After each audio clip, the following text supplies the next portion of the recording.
Hello friends, welcome to learning for ఏమ్ YouTube channel.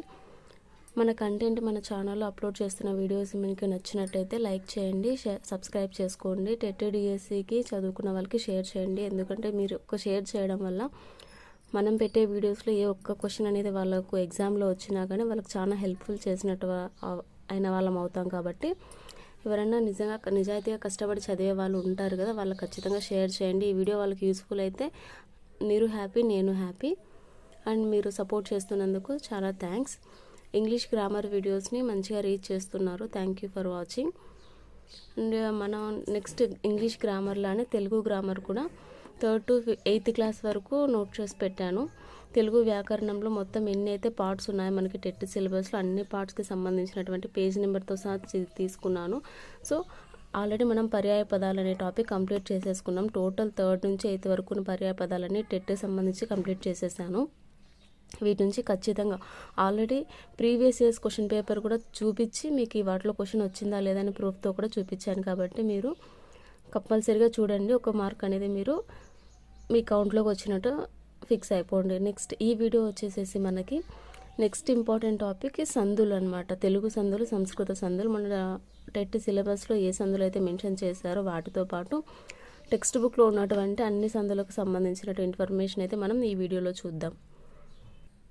And ఇంకొక విషయం ఏంటంటే, మనం లెర్నింగ్ ఫర్ ఏమ్ అని ఒక టెలిగ్రామ్ ఛానల్ అనేది స్టార్ట్ చేశాం. గ్రూప్ అనేది లింక్ అనేది నేను డిస్క్రిప్షన్లో ఇస్తున్నాను. లింక్ అనేది డిస్క్రిప్షన్లో మెన్షన్ చేస్తాను. క్లిక్ చేసి వెళ్ళి జాయిన్ అవ్వండి. డైలీ మనము క్వశ్చన్స్ అనేది టెలిగ్రామ్లో అప్లోడ్ చేస్తున్నాను. జస్ట్ కొంతమంది చూసి వాటికి ఆన్సర్ చేయడం లేదు. మీరు చూసి ఓకే దాని ఆన్సర్ గూగుల్లో సెర్చ్ చేయడం, టెక్స్ట్ బుక్లో చూడడం కాకుండా జస్ట్ ఆన్సర్ చేయండి. ఆన్సర్ చేస్తే ఏంటంటే ఎంతమంది దానికి కరెక్ట్ ఆప్షన్ పెడుతున్నారు, మనం ఏ స్టేజ్లో ఉన్నాము అనేది మనకు అర్థమవుతుంది. ఆన్సర్ కరెక్ట్గా పెట్టామా రాంగ్గా ప్రిపరేషన్లో ఉన్నప్పుడు మనం పెట్టే ఆన్సర్ కరెక్టా రాంగా అనేది మనం ఖచ్చితంగా చూసుకోవాలి. ఒక క్వశ్చన్ వస్తున్నప్పుడు దానికి ఆన్సర్ పెట్టాలా వద్దా అని ఆలోచిస్తున్నామంటే అక్కడే వెనుకబడుతున్నట్టు. ఆన్సర్ మనం అనేది పెట్టి చూడాలి. చూస్తేనే మనకి దాంట్లో ఉన్నటువంటి కరెక్ట్ ఏంటి, రాంగ్ అనేది ఏంటని అర్థమవుతుంది. Try to answer all the questions. And మనం ఈ వీకెండ్లో ఒక లైవ్ పెట్టి క్వశ్చన్స్ అన్నిటికీ ఆన్సర్స్ అనేటివి ఒక లైవ్ స్ట్రీమ్ చేయాలని అనుకుంటున్నాను. ఏమంటారు, లైవ్ స్ట్రీమ్ చేద్దామా లేకుంటే ఇలానే ఒక వీడియో అనేది పెట్టి దానికి ఆన్సర్స్ అనేది ఇద్దామా, లేకుంటే లైవ్ స్ట్రీమ్ ఆన్ చేసేసి లైవ్లో క్వశ్చన్స్ అనేటివి ఆప్షన్స్ విత్ డిస్కషన్ అని చేద్దాం. అసలు ఆ క్వశ్చన్కి ఉన్నటువంటి ఆన్సర్, ఆ ఆన్సర్తో రిలేటెడ్ ఉన్నటువంటి మిగిలిన 4 ఆప్షన్స్ డిస్కస్ అనేది చేద్దాం అనేది కామెంట్లో చెప్పండి. లైవ్ ఓకే అనుకుంటే లైవ్ చేయండి అని చెప్పి కామెంట్ చేయండి. Thank you. నెక్స్ట్ కింది మాటలు చూడండి. మొదట ప్లస్ మొట్టమొదట అవుతుందని మన వ్యాకరణాంశాలు చెప్తున్నాయి. అంటే మనకు 5th క్లాస్లో నుంచి సందుల టాపిక్ స్టార్ట్ అయ్యింది. సో ఇచ్చినటువంటివి తుట్ట, తుట్టతుద, అట్ట, అట్టకడుగు, కట్ట, కట్టకడ, చిట్ట, చిట్ట చివర, ఎట్ట, ఎట్టకేలకు, పట్ట, పట్టపగలు. సో ఈ విధంగా ఇవ్వడం జరిగింది. 6th క్లాస్లో ఉన్నటువంటి వ్యాకరణ అంశాలు. పిల్లలందరూ మైదానంలో ఆడుతున్నారు. పై వాక్యంలో పిల్లలు అందరూ అనే పదం పిల్లలు ప్లస్ అందరూ అనే 2 పదాల కలయిక వల్ల ఏర్పడింది. దీనినే సంధి అంటారు. ఇక్కడ మనకి క్వశ్చన్ ఏం రావచ్చు అంటే, సంధి అంటే ఏంటి అంటే 2 పదాల కలయిక వల్ల ఏర్పడుతుంది. అంటే 2 పదాల కలయిక వల్ల ఏర్పడేది సంధి. మనకి ఈ విధంగా కూడా అడగచ్చు. 2 పదాల కలయిక వల్ల ఏర్పడినది సంధి, సమాసం, విభక్తి, ప్రత్యయాలు అని చెప్పి. సో ఈ విధంగా 2 పదాల కలయిక వల్ల ఏర్పడేది సంధి అవుతుంది. నెక్స్ట్ పిల్లలు అన్న పదం చివర ఊ ఉంది. అందరూ అన్న పదం మొదట ఆ ఉంది. 2 పదాలు కలిసినప్పుడు ఊ ప్లస్ ఆ అన్న 2 అచ్చులకు బదులు ఆ ఒక్కటే వచ్చింది. గమనిస్తాం జాగ్రత్త. పిల్లలు అనే దగ్గర చివరి అచ్చు ఊ ఉంది, ఇక్కడ మొదటిది ఆ ఉంది. కానీ 2 పదాలు కలిసినప్పుడు ఏమవుతుంది, పిల్లలందరూ అని చెప్పేసి ఒకటే పదంగా మారిపోయింది. ఇటువంటి మార్పునే సంధి అంటారు. సంధి జరిగే సమయంలో మొదటి పదం చివరి అచ్చు పోతుంది. అదే విధంగా చూడండి, ఇది మొదటి పదం, ఇది రెండవ పదం. ఈ మొదటి పదం యొక్క చివరి అచ్చు అంటే ఈ పదం, ఈ అక్షరంలో ఉన్నటువంటి లాస్ట్ వర్ణం, ఈ అచ్చు అనేది పోతుంది, కనపడదు. ఇది వచ్చి దీనికి చేరుతుంది. రెండవ పదంలో మొదటి అచ్చు మిగులుతుంది. 2 తెలుగు పదాల మధ్య జరిగే సందులను తెలుగు సందులు అంటారు. ఎగ్జాంపుల్ చూస్తే ఇది రాముడు అనే తెలుగు పదం, అతడు అనేది తెలుగు పదం. రాముడు, అతడు ఇలా 2 తెలుగు పదాల మధ్య సంధి జరుగుతుంది కాబట్టి వీటిని ఏమంటారంటే తెలుగు సందులు అంటారు. ఇక్కడ సేమ్ రాముడు అనే ఈ మొదటి పదంలోనే చివరి అచ్చు ఏముంది? ఊ ఉంది. రెండవ పదంలోనే మొదటి అచ్చు ఆ ఉంది. ఇవి రెండు కలిస్తే ఏమైంది? రెండవ పదం యొక్క మొదటి అచ్చు మాత్రమే దీనికి యాడ్ అయింది. రాముడు అతడు. ఇందులో రాముడు మొదటి పదం, రెండవ పదం. అతడు అనేది రెండవ పదం. సో ఇదో మనం చెప్పినట్టుగా రెండవ పదంలోనే అకారం మిగిలిపోతుంది. రాముడు ప్లస్ అతడు, రాముడతడు అనే రూపం ఏర్పడుతుంది. సంధి ఏ విధంగా జరుగుతుంది? అండ్ ఇక్కడ నుంచి మనకి క్వశ్చన్ వచ్చింది ఆల్రెడీ ప్రీవియస్లో. సంధి జరిగే సమయంలో మొదటి పదం చివరి అచ్చు మిగులుతుంది, రెండవ పదం మొదటి అచ్చు పోతుంది అని చెప్పి ఇది రాంగ్ స్టేట్మెంట్ అవుతుంది అనమాట. మొదటి పదం చివరి అచ్చు పోతుంది, రెండవ పదంలో మొదటి అచ్చు మిగులుతుంది. ఇది కరెక్ట్ అవుతుంది. సో ఇది కాస్త ఇంపార్టెంట్. సేమ్ ఇదే విధంగా ఇక్కడ ఉన్నట్టుగా చూద్దాం. వాడెక్కడ అంటే ఇక్కడ మనకి 2 పదాలు ఉన్నాయి. వాడు ప్లస్ ఎక్కడ. వాడెక్కడ. మనమందరం. మనము ప్లస్ అందరం. మనమందరం. ఎవరిక్కడ. ఎవరు ప్లస్ ఇక్కడ. వారందరూ. వారు ప్లస్ అందరూ. మహనీయులెందరో. మహనీయులు ఎందరో. ఈ విధంగా జరిగింది. ఇక్కడ మనం ఉత్వసంధి అని మనం ముందే చెప్పాము. ఉత్వసంధి ఏంటి అనేది మనకి నెక్స్ట్ టాపిక్లో ఇంట్రడ్యూస్ చేయడం జరుగుతుంది. ముందు మనకి ఎగ్జాంపుల్స్ ఇచ్చారనమాట ఇక్కడ. నెక్స్ట్ ఇది చూడండి, ముసలి వాళ్ళు అందరూ. ఇక్కడ చూడండి వర్ణం అనేది అలాగే ఇక్కడ ఏమైంది?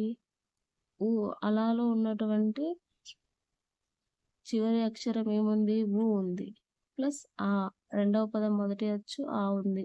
ఈ రెండు కలిపితే ఏమవుతున్నాయంటే ముసలి వాళ్ళ. ముసలి వాళ్ళందరూ. వీళ్ళు ప్లస్ అందరూ. వీళ్ళందరూ. వీటికి ఏ విధంగా విడగొట్టి రాయాలి సంధి రూపం అనేది ఇక్కడ ఆల్రెడీ చేశాను చూడండి. ఇల్లుంది. ఇల్లు ఉంది. ప్రజలు ప్లస్ అందరూ. ప్రజలందరూ. ఇక్కడ మొదటి పదం చివరి అచ్చు, రెండో పదం మొదటి అచ్చు అనేవి ఏ విధంగా ఉన్నాయని ఇక్కడ చూద్దాం. డొక్కలు ప్లస్ ఎండిపోయిన. డొక్కలు ఎండిపోయిన. ముసలివారు ప్లస్ అంటే. ముసలివారంటే. పాఠాలు ప్లస్ ఎన్ని. పాఠాలెన్ని. ఇక్కడ మనకి గమనిక ఇచ్చారు చూడండి. వ్యాకరణ పరంగా ఉత్వసంధి రాని సందర్భాలు ఏవి అని అడుగుతారనమాట. ప్రథమేతర విభక్తి శత్రుత్రక చివర్ణములందున్న ఉకారమునకు సంధి వైకల్పికముగా వస్తుంది. అంటే మనకి ఇక్కడ ఏంటి? వ్యాకరణం పరంగా చూస్తే ఉత్వసంధి రాని సందర్భాలు ఏవి అని అడుగుతారు అనమాట. ఇది క్వశ్చన్. వ్యాకరణం పరంగా ఉత్వసంధి రాని సందర్భాలు ఏవి అంటే ఆన్సర్ ప్రథమేతర విభక్తి శత్రర్థక చువర్ణములందున్న ఉకారమునకు సంధి వైకల్పికముగా వస్తుంది. సో ఉత్వసంధి రాని సందర్భాలు ఏవి అంటే ప్రథమేతర విభక్తి శత్రర్థక సువర్ణములు. ఈ సందర్భంలో ఉత్వసంధి అనేది వైకల్పికం అవుతుంది. మనకు నార్మల్గా ఉత్వసంధి అనేది నిత్యం, కానీ ఒక సందర్భంలో ఏది అంటే ఇది రాని సందర్భం. ఈ నెక్స్ట్ వ్యాకరణ అంశాలు. మాయమ్మ. మా ప్లస్ ఎకరానికి ప్లస్ అమ్మ. మీ ఇల్లు. మీ ప్లస్ ఈ ప్లస్ ఇల్లు. అంటే పై పదాల మధ్య ఈ అనేది అంటే యాకి నకార్పులు అనేది అదనంగా వచ్చి చేరింది. ఇలా చేరడాన్ని ఏమంటున్నారు అంటే ఎడాగమం అంటున్నారు. ఇది గుర్తుపెట్టుకోండి. అంటే 2 పదాల మధ్య అంటే చూడండి ఇక్కడ ఒక పదంలో ఏమొచ్చింది? మధ్యలో ఈ అనేది అదనంగా వచ్చి చేరింది. మా అమ్మ అని రాయొచ్చు, మీ ఇల్లు అని రాయొచ్చు, కానీ మా యమ్మ మా ఇల్లు అని వచ్చినాయి. సో ఈ విధంగా వచ్చే వాటికి ఎగ్జాంపుల్స్ ఏవి అంటే ఏ సంధి అవుతుందంటే ఎడాగమం అవుతుంది. నెక్స్ట్ ఈ ఎడాగమం వచ్చేటువంటి సందుల ఎగ్జాంపుల్స్ చూద్దాం. మేనయత్త. మేన ప్లస్ ఎడాగం రూపం ఈ ప్లస్ అత్త. ఉన్న యూరు, ఉన్న ప్లస్ యు ప్లస్ ఊరు, సరి అయినా, సరి ఈ అయినా, నాది అన్న, నాది ఈ అన్న. నెక్స్ట్ ఏమంటివి, ఏమి ప్లస్ అంటివి. విడదీసే అంటే వర్ణాల రూపం ఏ విధంగా ఉందో చూడండి.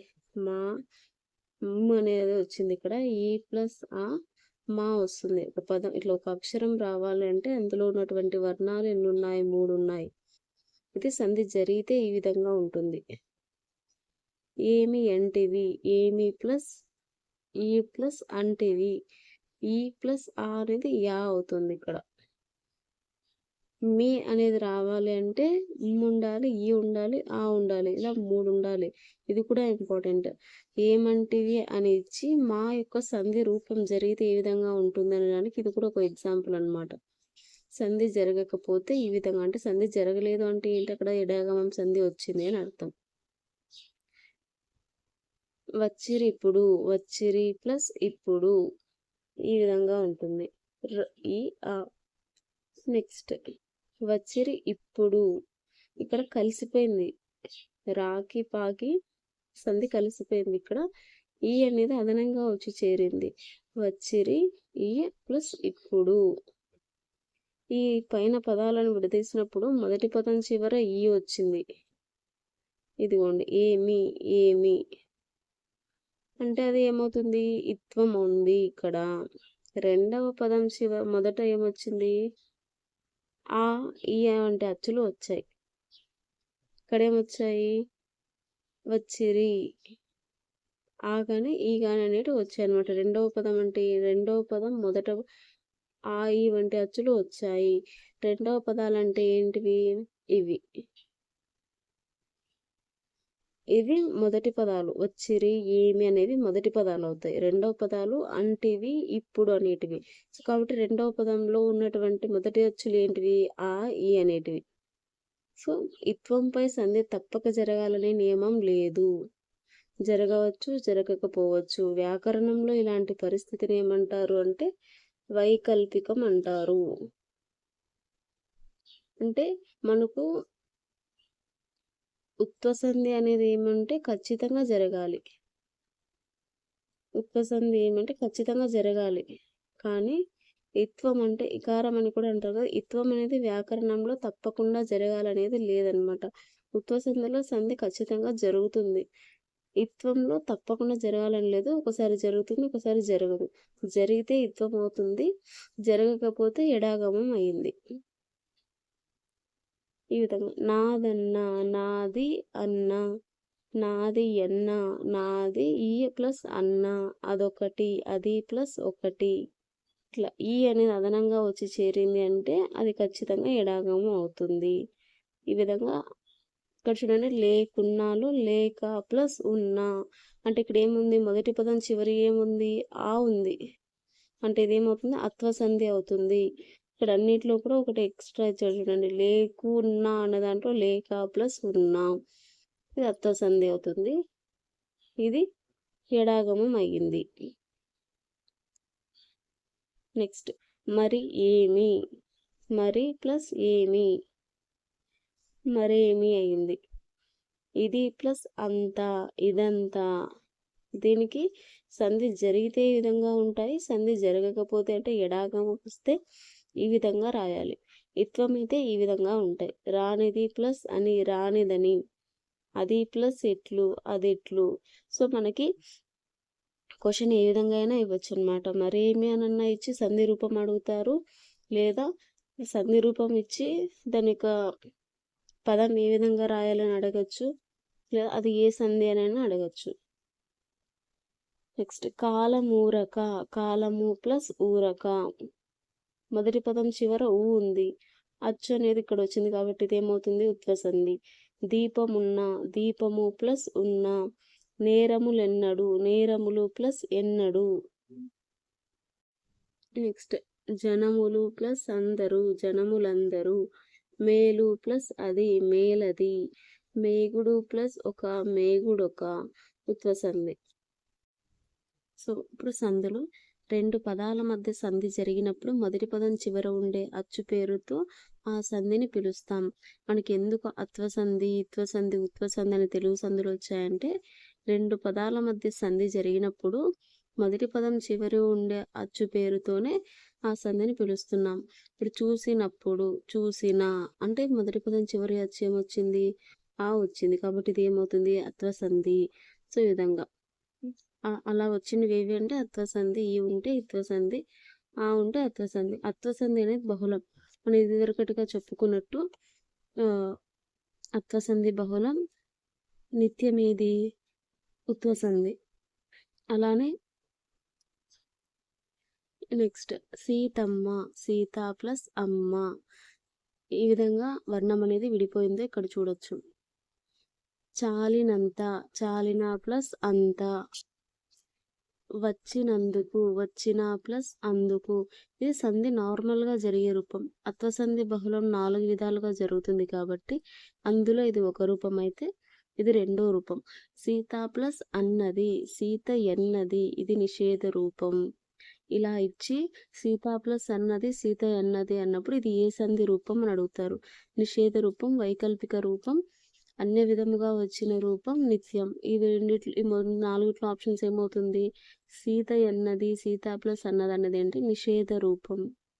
మేనత్త, మేనా ప్లస్ అత్త, ఇది సంధి జరిగిన రూపం. ఇది ఎడాగమం రూపం. ఈ అనేది అదనంగా వచ్చి చేరితే అది ఏమవుతుంది? ఎడాగమం అవుతుంది. ఇది ఏంటంటే వికల్పం. ఒకానొక, ఒక ప్లస్ ఒక, ఇది అన్ని విధముగా వచ్చిన రూపం. ఇది మోస్ట్లీ ఆమ్లెడిత సంధి అని అనుకుంటాం కానీ ఇది ఆమ్లెడిత సంధి కాదు, అత్వ సంధికి ఉదాహరణ. ఒకానొక అంటే ఒక ప్లస్ ఒక, అన్ని విధముగా అంటే ఇక్కడ మొదటి పదంలోనే చివరి అచ్చు ఆ వచ్చింది, రెండవ పదంలో కూడా అచ్చు ఉంది కాబట్టి ఇది అత్వ సంధి అవుతుంది. ఈ విధంగా అత్వ సంధికి 4 రూపాలు అనేటివి ఉన్నాయి కాబట్టి బహుళం అయ్యింది. నెక్స్ట్ తగినంత, తగిన ప్లస్ అంత, అచ్చు ఆ ఉంది, రెండవ పదం మొదటి అచ్చు ఆ ఉంది. చూసినప్పుడు, చూసిన ప్లస్ అప్పుడు. ఇచ్చినంత, ఇచ్చిన ప్లస్ అంత. చిన్నప్పుడు, చిన్న ప్లస్ అప్పుడు. సో ఈ విధంగా మనము తెలుగు సంధులు అత్వసంధి, ఇత్వసంధి, ఉత్వసంధి చూసాం. అత్వసంధి ఏంటి? బహుళం 4 విధాలుగా రూపాలు ఉంటాయి. ఇత్వసంధి వైకల్పికం, సంధి జరగవచ్చు, జరగకపోవచ్చు. ఉత్వసంధి నిత్యం. ఇక్కడ చూడండి, చిన్నప్పుడు ముందటి పాఠాలలో అత్వసంధి పదాలను తెలుసుకున్నారు. ఇప్పుడు అత్వసంధి పదాలను విడదీసేది ఏ విధంగానే చూడు. తిరగకేమి, రామయ్య, జరగకేమి, రామక్క, సీతమ్మ. సో వీటిని ఏ విధంగా విడదీయాలి అంటే చిన్న ప్లస్ అప్పుడు, చిన్నప్పుడు, తిరగక ప్లస్ ఏమి, రామ ప్లస్ అయ్య, జరగక ప్లస్ ఏమి, రామ ప్లస్ అక్క, సీత ప్లస్ అమ్మ. సో ఈ విధంగా ఇవి అత్వసంధి రూపాలు. నెక్స్ట్ రవ్వ ప్లస్ అంత, రవ్వంత. చింత ప్లస్ ఆకు, చింతాకు. ఇది చాలా ఇంపార్టెంట్ అనమాట. ఇక్కడ దీర్ఘం ఉంది కాబట్టి ఇది సవర్ణ దీర్ఘ సంధి అని కాదు, ఇది అత్వసంధికి ఎగ్జాంపుల్. వెంక ప్లస్ అప్ప, వెంకప్ప. ఇది ఆల్రెడీ ఒకసారి ప్రీవియస్ ఇయర్ క్వశ్చన్. సో ఇప్పటి వరకు మనం తెలుగు సంధులు చూసాం. అవి ఏంటంటే ఉత్వసంధి, ఇత్వసంధి, అత్వసంధి. ఈ 3 అనేవి తెలుగు సంధులు అవుతాయి. దీనికి మొదటి పదం అనేది చివరి అచ్చు ఊ ఉంటుంది, ఇటుపక్క అచ్చు అనేది వస్తుంది. అదేవిధంగా ఇత్వంలో ఇది ఖచ్చితంగా నిత్యం. ఇత్వసంధి ఏమవుతుంది? మొదటి పదం చివరి అచ్చు ఈ రావాలి, ఇక్కడ అచ్చు ఉండాలి. అత్వసంధికి సేమ్, మొదటి పదం చివరి అచ్చు ఆ రావాలి, ఇక్కడ అచ్చు ఉండాలి, రెండవ పదం చివరి అచ్చు. ఈ రెండు ఈ విధంగా కలిసేటివి ఏమవుతాయంటే తెలుగు సంధులు అవుతాయి. ఇక్కడ ఇంకొకటి ఇంపార్టెంట్, ఉత్వం ఖచ్చితంగా నిత్యంగా జరుగుతుంది. ఇత్వం వైకల్పికం అంటే సంధి జరగచ్చు, జరగకపోవచ్చు. అత్వసంధి అనేది ఏంటంటే బహుళం. మనం నెక్స్ట్ చూస్తాం ఇది ఉన్నటువంటి రూల్ ఏంటనేది. ఇవి తెలుగు సంధులకు ఉన్నటువంటి రూల్స్. ఇప్పుడు వ్యాకరణాంశాలు. శుద్ధాత్ముడు, శుద్ధ ప్లస్ ఆత్ముడు. రామాలయం, రామ ప్లస్ ఆలయం. రవీంద్రుడు, రవి ప్లస్ ఇంద్రుడు. కవీంద్రుడు, కవి ప్లస్ ఇంద్రుడు. భానుదయం, భాను ప్లస్ ఉదయం, గురూపదేశం, గురు ప్లస్ ఉపదేశం, పితృణం, పితృ ప్లస్ రుణం, మాతృణం, మాతృ ప్లస్ రుణం. ఇవి అన్నింటికి చూసాం కదా. వీటిలో మనము చూడండి శుద్ధాత్ముడు, రామాలయం, కవీంద్రుడు, రవీంద్రుడు, భానుదయం, గురూపదేశం, రుణం అంటే ఇక్కడ దీర్ఘం తీసి పలుకుతున్నాం. ఆ విధంగా ఇక్కడ సవర్ణ దీర్ఘ సంధిని ఇంట్రడ్యూస్ చేశారు. ఆ ప్లస్ ఆ అనేది ఏమైంది, ఆ దీర్ఘమైంది. ఈ ప్లస్ ఈ ఇక్కడ ఇది ఉండొచ్చు, ఈ కూడా ఉండొచ్చు అనమాట.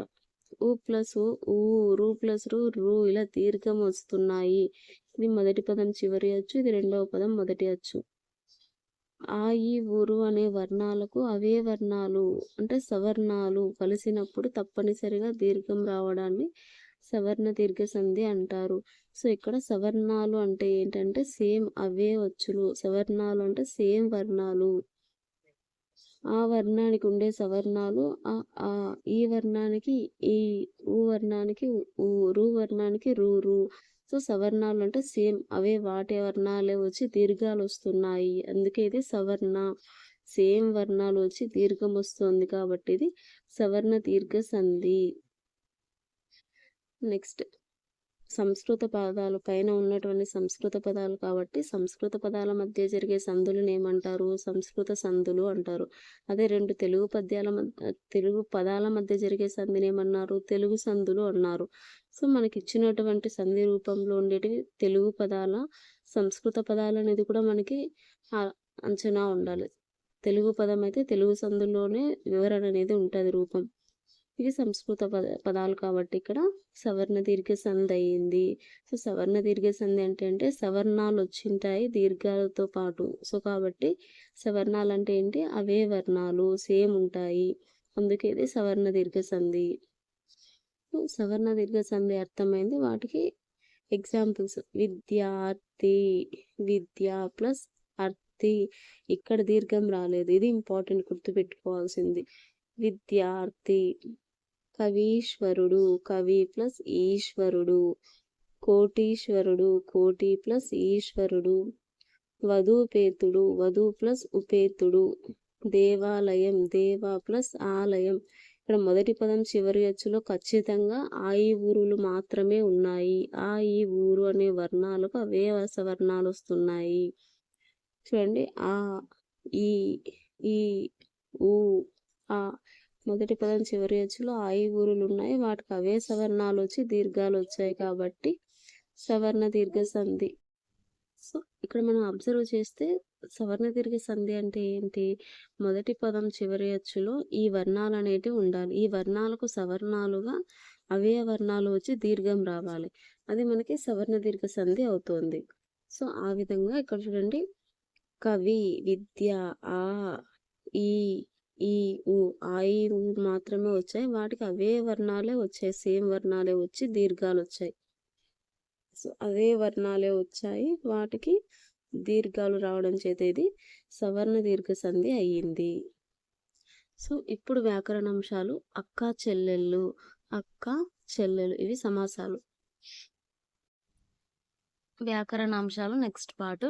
ఇప్పటి వరకు మనం తెలుగు సందులు అత్వ ఇత్వ ఉత్వ సందులు చూసాము. సవర్ణ దీర్ఘ సంధి ఒకటి సంస్కృత సంధి చూసాం. ఇప్పుడు మహేష, మహా ప్లస్ ఈష ఏ విధంగా సంధి రూపం విడదీస్తున్నారనేది గమనిద్దాం. ఏష మనకు ఇంతకుముందు సవర్ణ దీర్ఘ సంధిలో పేర్లో ఉన్నట్టుగానే దీర్ఘాలు వచ్చాయన్ని. ఇక్కడ చూడండి మహేష ఏత్వం, మహోదది ఓత్వం, రాజర్షి అర్ర అని వచ్చింది. చూడండి మహా ప్లస్ ఈష, మహా ప్లస్ ఉదది, రాజా ప్లస్ ఋషి. వీటిలో ఉన్న ఇప్పుడు దీంట్లో మనకి ఏమర్థమైంది, ఇలా ఒక పదాన్ని విడదీసినప్పుడు మొదటి పదంలో చివరిది అచ్చు, రెండవ పదంలోని మొదటి అచ్చు మధ్య మాత్రమే సంధి జరుగుతోంది. ఇక్కడ మొదటి పదంలోని చివరి అచ్చు ఏది, ఆ. రెండవ పదంలోని మొదటి అచ్చు ఈ రెండు కలిస్తే ఏమవుతున్నాయి, ఏ. చూడండి మనం ఐ అని పలుకుతున్నప్పుడు ఏమవుతుంది, ఏ అనేది వస్తుంది. ఈ రెండు కలిపి ఏమవుతున్నాయి, మహేష. ఆవు మహోదది, రాజా ప్లస్ ఋషి, ఆరు అర్ అయింది. పై పదాలను పరిశీలించినప్పుడు పూర్వపదం చివర ఆ అనే అచ్చులు ఉన్నాయి. ఇది ఇంపార్టెంట్. మనం పూర్వపదం చివర ఖచ్చితంగా అ, ఆ అనే అచ్చులు మాత్రమే ఉంటాయి. ఇది పూర్వపదం. ఇది పరపదం. పరపదంలో మొదటి అచ్చులుగా ఈ ఊరులు ఉన్నాయి. పరపదంలో మొదటి అచ్చులుగా ఈ ఊరులు ఉన్నాయి. ఇది పూర్వపదం అవుతుంది. ఇది పరపదం అవుతుంది. ఈ పూర్వపదంలో మొదటి అచ్చులు అ, ఆలు మాత్రమే ఉన్నాయి. పరపదంలో అచ్చులు ఈ ఊరులు ఉన్నాయి. వాటి స్థానంలో క్రమంగా ఏమొచ్చాయి? వీటి రెండు కలపడం వల్ల ఏ, ఓ, అర్ అనేటువంటి ఏకాదేశంగా వచ్చాయి. సో ఇప్పుడు చూడండి, రాజేంద్ర, రాజా ప్లస్ ఇంద్ర ఏమైంది? రాజేంద్ర. తిలోదకాలు, తిలా ప్లస్ ఉదకాలు, తిలోదకాలు అయింది. మహర్షి, మహా ప్లస్ ఋషి, మహర్షి అయింది. పూర్వపదంలో ఉండేటువంటి అచ్చులు ఏమొచ్చాయి? ఖచ్చితంగా ఆ, ఆ మాత్రమే వస్తాయి. పరపదంలో అంటే పరపదం అంటే రెండవ పదం, పూర్వపదం అంటే మొదటి పదం అనుకోవాల. సో ఈ విధంగా పరపదంలో ఏమున్నాయి? ఈ ఊరులు మాత్రమే ఉన్నాయి.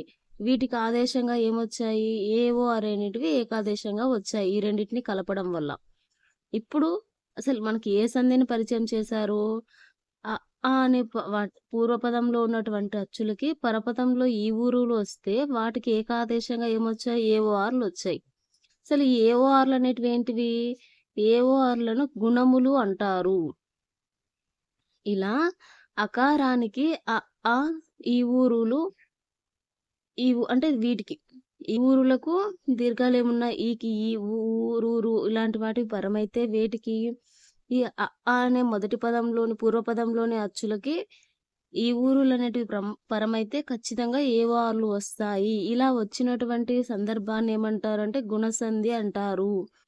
ఎందుకు అంటే ఇవి రెండు కలవడం వల్ల ఏఓఆర్లు వచ్చాయి. వీటిని ఏమంటున్నారు? గుణములు అంటున్నారు. కాబట్టి ఇది గుణసంధి అవుతుంది. వీటికి ఎగ్జాంపుల్స్ చూద్దాం ఇప్పుడు. పరోపకారం, పరా ప్లస్ ఉపకారం. సో ఇట్లా ఏఓఆర్ అనేటివి ఏదన్నా ఇప్పుడు మనకి ఇక్కడ ఒక చిన్న పాయింట్ చెప్తా చూడండి. దేవర్షి, అర్షి వస్తుంది ఇక్కడ. పితృణం, రుణం అంటే దీర్ఘంకి అరికి తేడా ఉందన్నమాట ఇక్కడ. చూడండి, పితృణం ఇది దీర్ఘం వచ్చింది, ఇక్కడ దీర్ఘం రాలేదు, అర్షి వస్తుంది. విడదీసేటప్పుడు చూడండి, దేవా ప్లస్ ఋషి, పితృ ప్లస్ రుణం. ఇక్కడ రూనే ఉంటుంది, ఇక్కడ రూనే ఉంటుంది. సో దీన్ని బట్టి మనం సవర్ణ దీర్ఘ సంధికి గుణసంధికి తేడా అనేది చూడాలి. పదం పలుకుతున్నప్పుడు దీర్ఘం వచ్చింది అంటే అది సవర్ణ దీర్ఘ సంధి, పేరులో ఉన్నట్టుగానే సవర్ణ దీర్ఘ సంధి. ఇక్కడ సేమ్ అవే వర్ణాలే వస్తాయి. రు, రు, రూణం దీర్ఘం అయిపోతుంది. ఇక్కడ మొదటి పదం అచ్చు రావాలి. దేవా, ఆ ప్లస్ రు వచ్చింది, ఆ ప్లస్ రు వచ్చింది కాబట్టి ఏమొస్తుంది? అర్ వస్తుంది. దేవర్షి. సో ఈ విధంగా డిఫరెన్స్ అనేది మనం సవర్ణ దీర్ఘ సంధికి గుణసంధికి తెలుసుకోవాలన్నమాట. ఇవి చూసా, రమేష, రమా ప్లస్ ఈష, జాతీయోద్యమం, జాతీయ ప్లస్ ఉద్యమం, దేవర్షి, దేవా ప్లస్ ఋషి. నెక్స్ట్ ఇవి చూడండి, సత్యాగ్రహం దీర్ఘం వచ్చింది ఇక్కడ, సత్య ప్లస్ ఆగ్రహం, ఆగ్రహం సవర్ణ దీర్ఘ సంధి. గిరీషుడు దీర్ఘం వచ్చింది. ఈ సవర్ణ దీర్ఘ సంధిలో కూడా దీర్ఘం వేటికి మాత్రమే రావాలి? ఆ, ఈ, ఊరు ఈ నాలుగింటికి మాత్రమే దీర్ఘం వస్తే అది సవర్ణ దీర్ఘ సంధి అవుతుంది, మిగతా వాటికి కాదు. గురూపదేశం, గురు ప్లస్ ఉపదేశం సేమ్, ఊ ఉంది దీర్ఘం వచ్చింది. రు ప్లస్ రు దీర్ఘం వచ్చింది, పితృణం.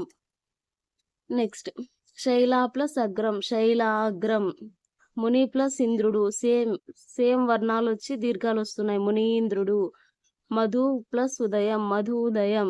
ఇవన్నీ ఏమవుతాయి? దీర్ఘాలు వచ్చాయి, అవే అచ్చులు ఉన్నాయి కాబట్టి సవర్ణ దీర్ఘ సంధులు అవుతాయి. సో ఈ విధంగా సవర్ణ దీర్ఘ సంధి గుణసంధి గురించి ఉన్నటువంటి ఎగ్జాంపుల్స్ అన్నీ ఇవి. సో ఇప్పటి వరకు మనం 5th 6th క్లాస్లో ఉన్నటువంటి సంధులు అనేటివి కంప్లీట్ చేసాం. ఏమేమి సంధులు? తెలుగు సంధులైనటువంటి అత్వ సంధి, ఇత్వ సంధి, ఉక్త్వ సంధి. ఇత్వ సంధిలో ఉన్నటువంటి ఈ అనేది అంటే ఎయి అనేది యాకి సంబంధించినట్టు వచ్చింది, ఎడాగమం అయింది, అది వైకల్పికంగా ఎలా వచ్చిందో చూసాం. నెక్స్ట్ సంస్కృత సంధుల్లో ఏం చూసాము? సవర్ణ దీర్ఘ సంధి, గుణసంధి చూసాము. ఇది 6th 5th క్లాస్లో ఉన్నటువంటి ఇంట్రడ్యూస్ చేసిన సంధులు. నెక్స్ట్ పార్ట్ అప్లోడ్ చేస్తాను. 8th క్లాస్ వరకు అంతా ఒకే వీడియో చేయాలని చూసాను, బట్ కానీ చాలా వీడియో లెంత్ ఎక్కువ అయిపోయింది. ఎంత తగ్గించి చూద్దామన్నా కొంచెం ఎక్కువ అయిపోయింది. 2 పార్ట్స్గా సంధులు అనేది డివైడ్ చేశాను. నెక్స్ట్ వీడియో అనేది టుమారో 5 PM అప్లోడ్ చేస్తాను. హ్మ్. నెక్స్ట్ వీడియో అనేది మీరు చూడాలంటే ఖచ్చితంగా సబ్స్క్రైబ్ చేసుకొని నోటిఫికేషన్ బెల్‌ని క్లిక్ చేసి పెట్టుకోండి. నేను వీడియో అప్‌లోడ్ చేసిన వెంటనే మీకి లింక్ అనేది నోటిఫికేషన్ రూపంలో వస్తుంది. ఈ వీడియో గనక మీకు ఖచ్చితంగా హెల్ప్ అయ్యింది. నేను చెప్పిన సందులు మీకు అర్థమయ్యాయి అనిపిస్తే ఖచ్చితంగా ఒక లైక్ ఇవ్వండి. టెట్ డీఎస్సీకి కష్టపడి చదువుతూ ఉన్నారు కాబట్టి ఇది మీకు ఈజీగా అర్థమైందంటే మీతో పాటు చదివే వాళ్ళకి కూడా అర్థమవుతుంది. ఇంకా ఏమైనా డౌట్ ఉంటే ఖచ్చితంగా కామెంట్‌లో చెప్పండి. ఇంకా మీకు ప్రిపరేషన్‌కి సంబంధించినటువంటి ఇంకా నాకేవైనా సజెషన్స్ ఇవ్వాలంటే కూడా నాకు కామెంట్‌లో చెప్పండి. ఎందుకంటే మనం ప్రిపేర్ అవుతున్నాం కాబట్టి మీరిచ్చే సజెషన్స్ కూడా నా ప్రిపరేషన్‌కి కొంచెం హెల్ప్‌ఫుల్ అవుతాయి. Thank you for watching and నా వీడియోస్‌ని చాలా సపోర్ట్ చేస్తున్న ప్రతి ఒక్కరికి థాంక్ యూ. టెలిగ్రామ్ ఛానెల్‌లో జాయిన్ అవ్వండి. డైలీ క్వెషన్స్ అనేది అప్‌లోడ్